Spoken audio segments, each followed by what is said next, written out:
we truly believe that Russia will continue to face the consequences of the aggression. Ukraine has already, as you said, demonstrated its ability to innovate, adapt, and strike back. And I'm confident that the Russian occupiers will be increasingly surprised by what we are capable of. And on the night of October 6th, the Ukrainian Defense Forces struck the Russian Sverdlov plant in Dzержinsk, Nizhny Novgorod region, as well as the facilities of the marine oil terminal in the temporarily occupied Feodosia in Crimea, according to the General Staff of the Armed Forces of Ukraine. How critical is the, for example, Sverdlov plant to Russia's overall war effort, particularly in terms of supplying the front lines with the artillery and missile warheads? What strategic role does the sea oil terminal in Feodosia play in supplying fuel or resources to Russian military operations in southern Ukraine or Crimea? Well, to continue my previous thoughts, what I said earlier, your military, intelligence services are extremely good, extremely adept, and very skillful in identifying targets that can really hurt the Russian military industrial complex, and of course the Russian economy, as we said, the military effect and the economic effect, of course, and the psychological effect. So obviously, destroying the oil processing plants is one part of the equation. An important element of this strategic game of knocking the Russian economy out, so it is not able to sustain the war effort. The other important element, of course, is hitting those oil terminals, as you pointed out, and so.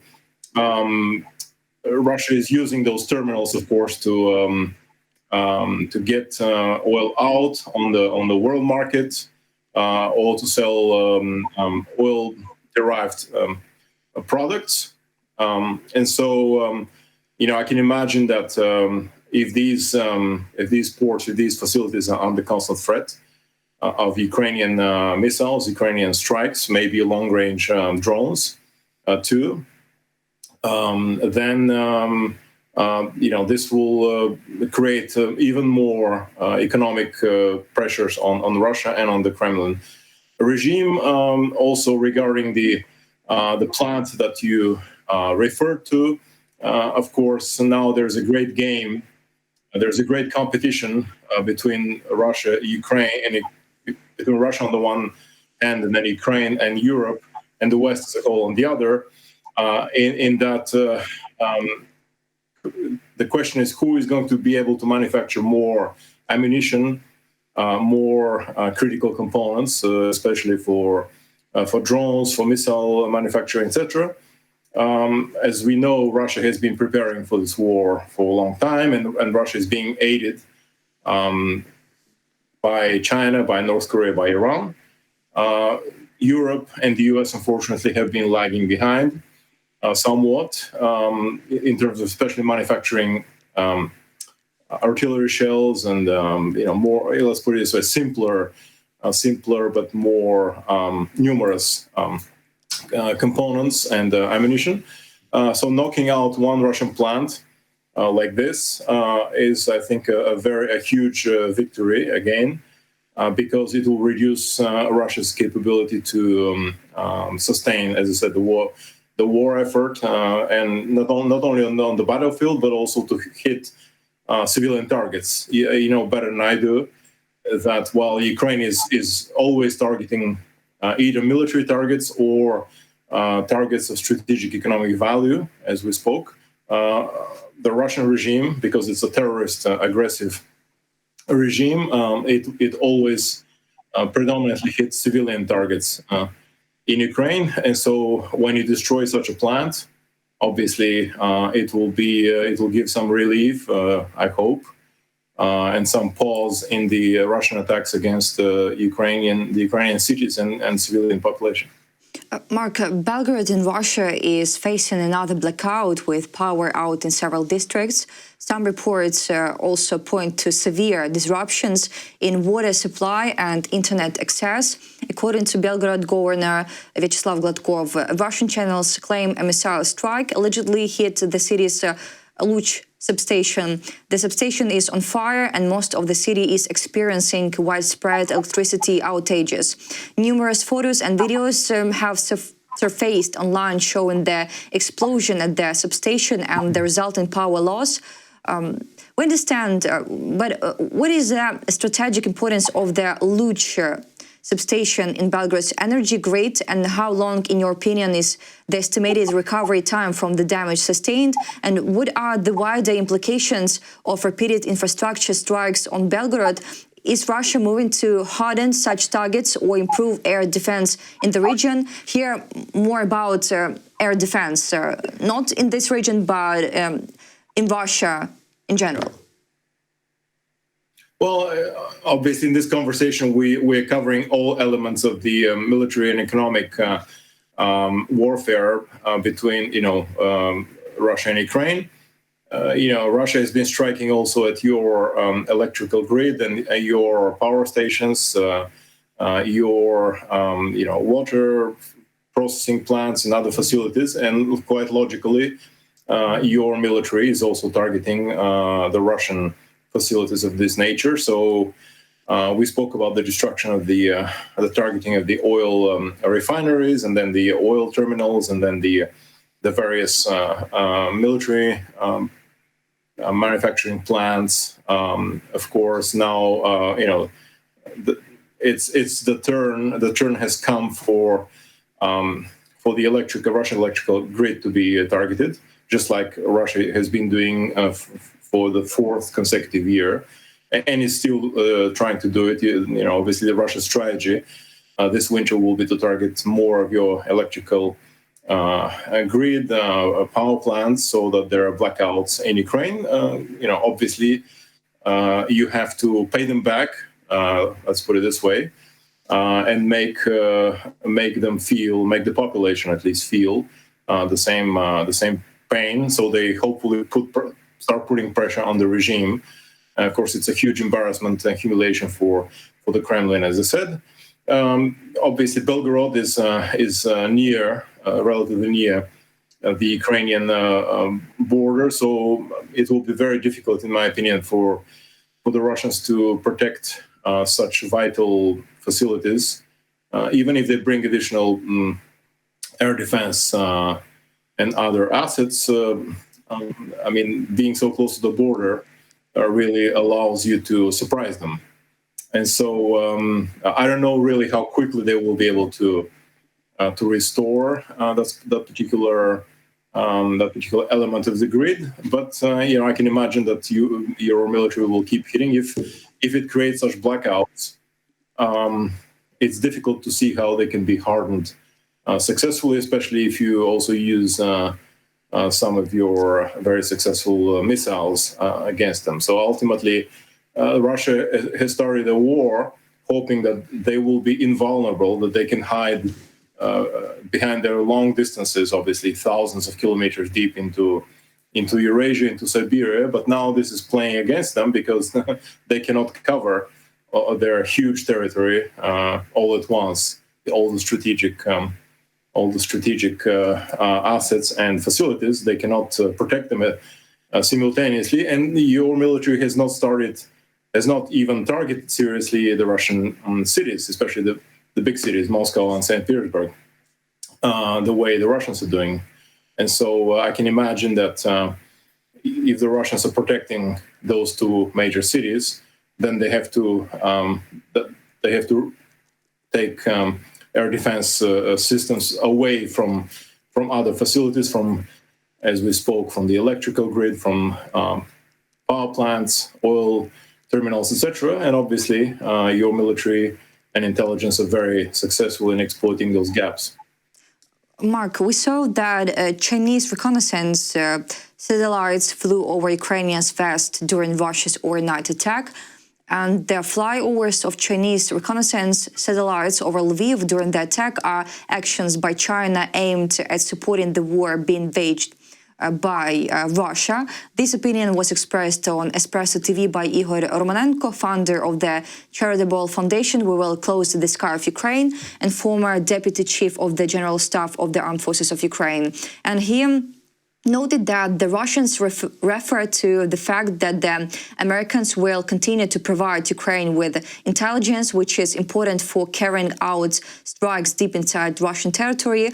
That's why they are turning to their allies, China, for information. What are China's long-term strategic goals in maintaining or expanding its intelligence cooperation with Russia in the context of Ukraine?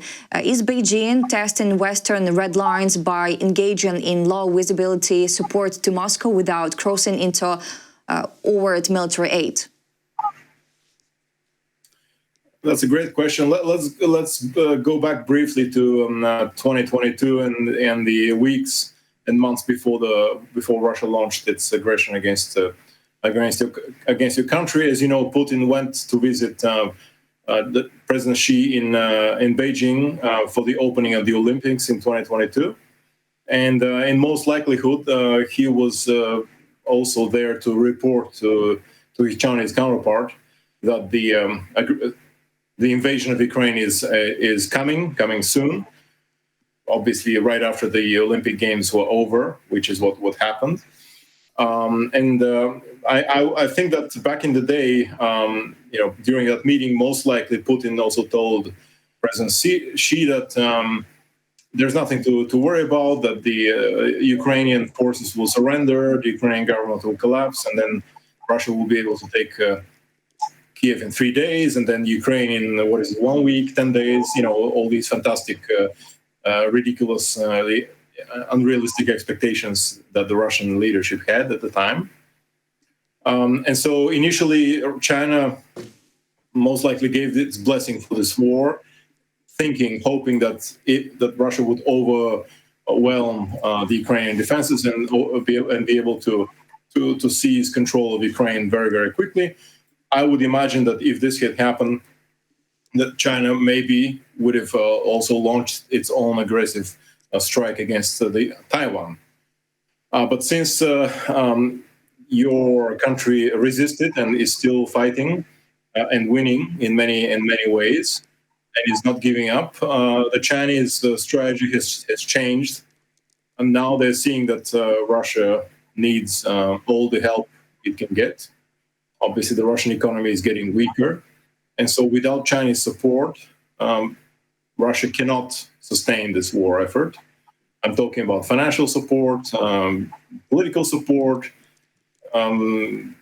military, of course, in terms of military supplies, electronics, obviously technological support. And also, in this case, as you pointed out, intelligence. I read the report that you spoke about, that 3 Chinese satellites flew over Lviv and that area, and most likely provided intelligence to the Russians. This is quite possible.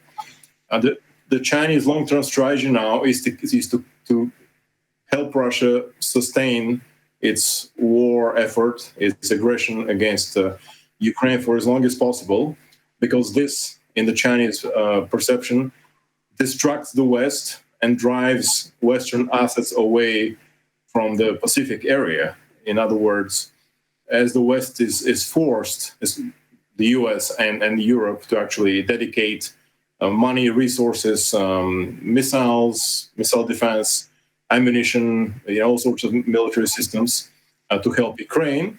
Obviously, these assets, that weapons, etc., that will not be sent to the Far East, to East Asia, in case China decides to attack Taiwan. Obviously, the Chinese leadership is aggressive. President Xi is a Maoist, and he believes in the unification of China by force, if necessary. And so the island of Taiwan is of strategic importance for Beijing, for the current Chinese leadership. Therefore, anything that would make the West distracted in the in the European theater, in Western Eurasia, in Europe, in Ukraine, is actually welcome for the Chinese leadership, because they can prepare better for the attack against Taiwan, which may come, if not next year, maybe 2027. Yeah, and so this is the great grand strategic picture, the great game, the great Eurasian strategic game that the Beijing and President Xi are playing against Ukraine and against the West as a whole.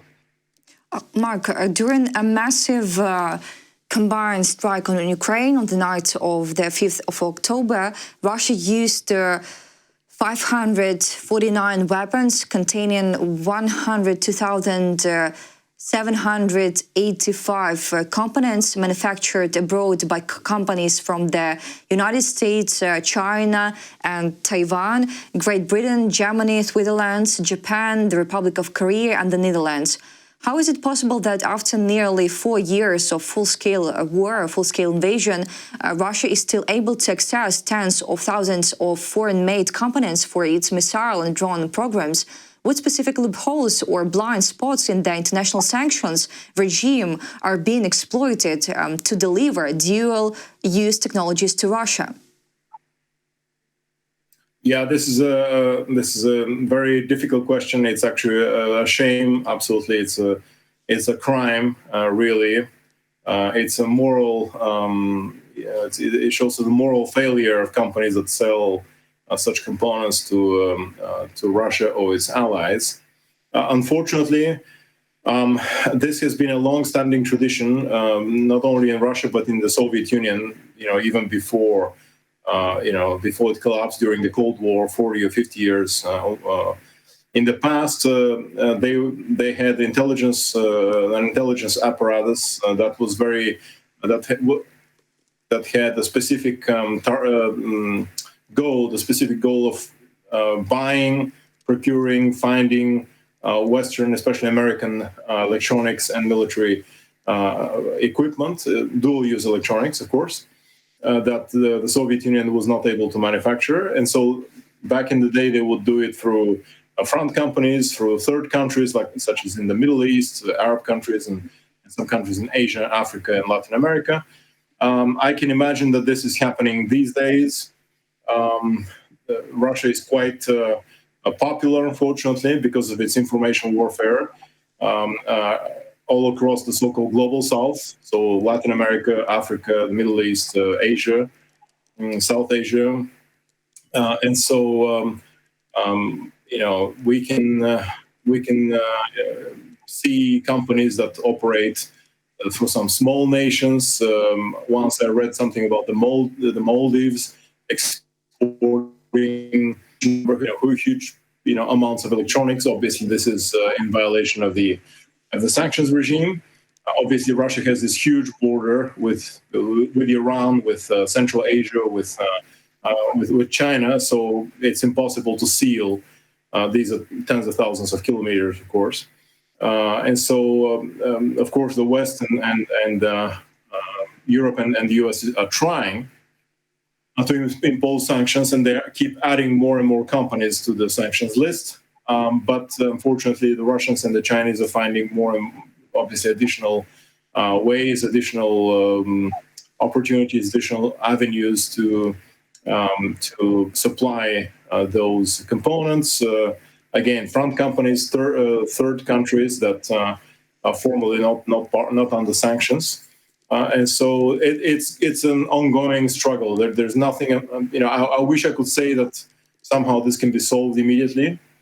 Unfortunately, there's no single bullet, there's no silver bullet, there's no single solution to this problem. It's just, the West has to keep adding more companies, putting more pressure on those governments, on those banks, because it's an ongoing struggle. It will likely not end very soon. I have to be brutally honest. That Russia and China are finding all sorts of more possible ways to evade those sanctions. And so the West must keep the pressure. There is no other way.